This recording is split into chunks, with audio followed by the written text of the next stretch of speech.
I guess we'll look at it and we'll see. We'll see if this is any good. Okay, I'm not really sure. Sylvanas is quite the contrarian character. Okay. Ask two different people how they feel about her, and you'll most likely get two different answers. She's either the best war chief, or the worst, or just an attempt at Blizzard of putting a fan favorite character in the position of power. That's right. So, that's exactly why right. Sylvanas exactly? Is she really as bad as people say? Why is she such a fan favorite character? Is she just the next Garrosh? Well, this video will attempt to answer all of those questions. Sylvanas started her story out as a pretty generic character. A standard stock fantasy princess elf ranger who was just a huge thorn in Arthas' side when he was trying to take the Sunwell. After her failure, Arthas turned her into a banshee and forced her to serve him while he destroyed her homeland. When did that happen? Later on, when Arthas' power was weakening, Sylvanas was able to break free of his control and nearly succeeded in killing Arthas before Kel'Thuzad came in and saved his life. With her home destroyed and all of a sudden in control of an army of undead and dark monsters, what was she to do next? Well, revenge against Arthas was a good start, so that's where she went from there. Okay. But seeing as the whole world just got done fighting a war against the Undead Scourge and the Legion, they were not too keen on Sylvanas and her Forsaken's existence. Try as she might to convince her previous allies that they no longer served the Lich King, she was still shunned and in fact actively hunted down by everyone. No one wanted to work with a faction of undead, let alone leave them alive.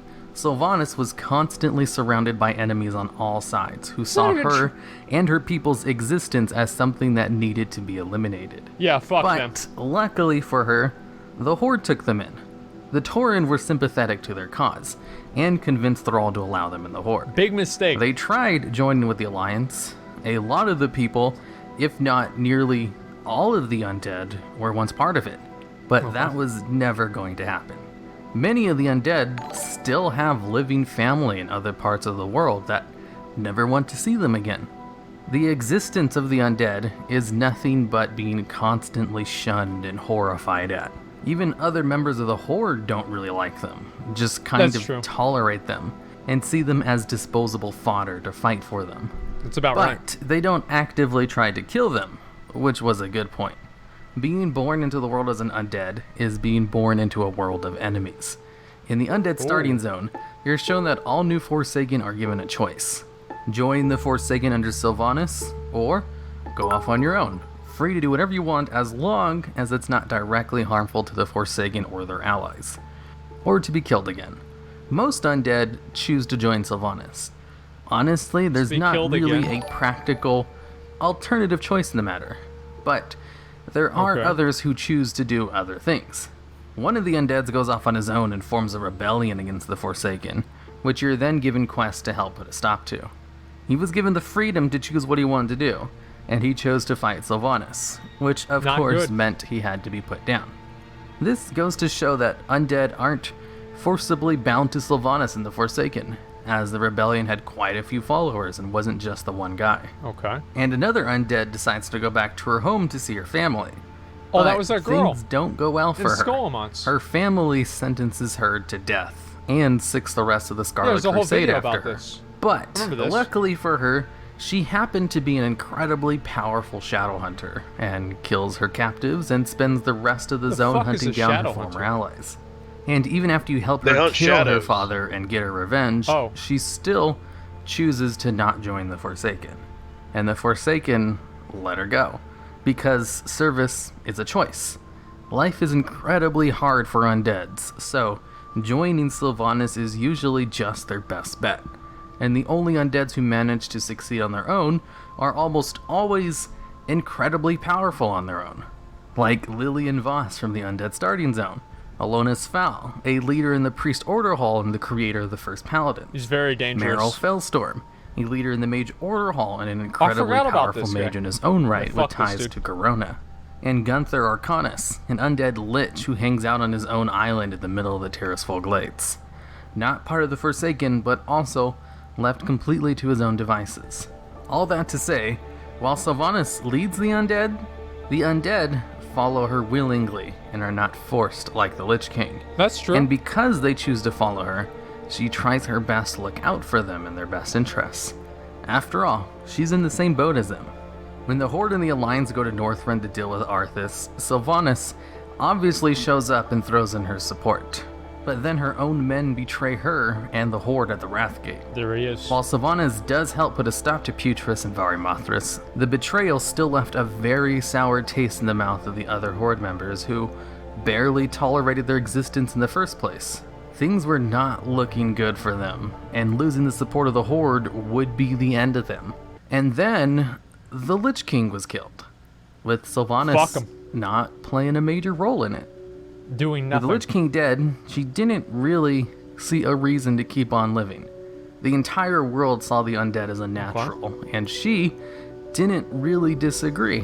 So she threw herself from the top of Icecrown Citadel in a bid to commit suicide. But after dying, she saw hell, and it was a terrible place. Luckily, the Valks, who had previously worked for the Lich King, managed to bring her back to life, and one of them even took her place in hell. After seeing that, she knew what she had to do. Why? She not only had to make sure she never ended up in there again, but to also make sure her people didn't share the same fate. Come Cataclysm, and Garrosh ordered Sylvanas to take Gilneas. The fight went very well for them. Sylvanas is a great military tactician who's not afraid to use morally gray tactics. But in the moment of triumph, she was betrayed yet again by a newly raised undead Vincent Godfrey and killed. Fuck him, The dude. Valkyrie were able to bring her back to life once again, but they lost more Valkyrie the more they did that. And because of this event, Sylvanas became convinced that the Valkyrie were the future of the Forsaken. So when she found out about a way to have the Queen of the Valkyrie be in service to her, she went up to the Queen Valk and asked very nicely if she'd join the Forsaken and help them continue as a race. Oh wait, that's not what happened, because that would have been stupid as hell. She would have obviously, and very rightly so, have been turned down. So when she tried to enslave the Queen of the Valks, I mean, really, who could blame her? Her people were dying out, and the Valkyrie were the only way to replenish their numbers. That's true. She's willing to do morally reprehensible things for the sake of her people.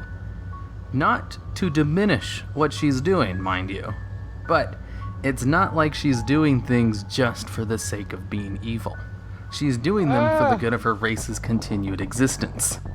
Because she has no choice. She can't nicely ask for help. Everybody wants her and her people dead. She has to be smart about every move she makes and do things that other people might call evil. Otherwise, her people will die out. And what kind of leader shouldn't do everything for their people? She's just been given a shitty hand in life, and she's doing the best she can with it. Even when put in control of the Horde, she doesn't treat the other races with contempt. In fact, her people in Undercity think she's putting other races' needs over their own. And the other members of the Horde think she's putting the needs of her Forsaken over the Horde. So no one is happy, but she still tries to treat the other leaders with respect, unlike Garrosh, who was openly hostile towards everyone besides orcs. That's right. Plus, she has the Horde's best interests at heart. Without the Horde, the entire world becomes their enemy. That's why she made the call to retreat at the Broken Shore. If she didn't, the Horde would have lost all of its leaders and crumbled. That's true. It's no wonder Vol'jin made her war chief. While her methods may be twisted, she cares about her people first and foremost, and the absolute best interest of her people is a continued Horde existence. So no one would be more motivated to keep the Horde intact and in power than Sylvanas. That's and logic. No one would protect it harder than her. Plus, she's a proven leader with years and years of experience. I think people sometimes forget she probably has more leadership experience than all the other Horde leaders combined. Because before becoming undead, she was also Ranger General in Silvermoon. What is elves this? are generally way longer lived than normal races. Is that a cinematic? So, to sum things up, Pots? yes, Sylvanas does bad things, but she literally cannot let her race continue living without doing them. The whole world wants her and her people dead, and she wants them to stay alive. she has no choice but to play the bad guy, but still tries her best to respect the other leaders of the Horde in the process. Not that she's perfect, mind you, but she tries way harder than Garrosh ever did, even if some of them don't approve of her methods either. The Alliance want her people dead, so it's no wonder she sees them as enemies. And she's smart. That's why she knows it's not a good idea to let the Alliance live so close to them on Kalimdor. Her starting a war with the Alliance is completely in character for her, because she's always done whatever she's had to do for the sake of the Forsaken, and there can be no happy endings for her. So, to answer the questions I proposed at the beginning of the video, is Sylvanas really as bad as people say? Yes, kind of. She does bad things, but for good reasons. Complete bitch. Because there are no good options available to her. She can't choose a good path to go down. Why is she such a fan favorite character? Because Because she's complex and somewhat relatable. It would be easy to write off everything she does as her just being evil for evil's sake, but she actually has pretty good reasons for everything she does. And she's not allowed to be a good person with pure motivations like other races who aren't actively hunted by the rest of humanity. She also kind of has a soft side anyway that contrasts with her mostly dark personality. Like most of her Forsaken, she has living family members and gets emotional when you bring her a locket from her sister, and will even sing a song for you. The best characters are usually multi-dimensional. Plus, she was a scantily clad female character in a fan base with lots of males, which probably added a bit to her popularity There it is. on top of her personality. There it is. Is she the next Garrosh? Yep. Not really, Come on. but there are some parallels, so I can understand the comparison.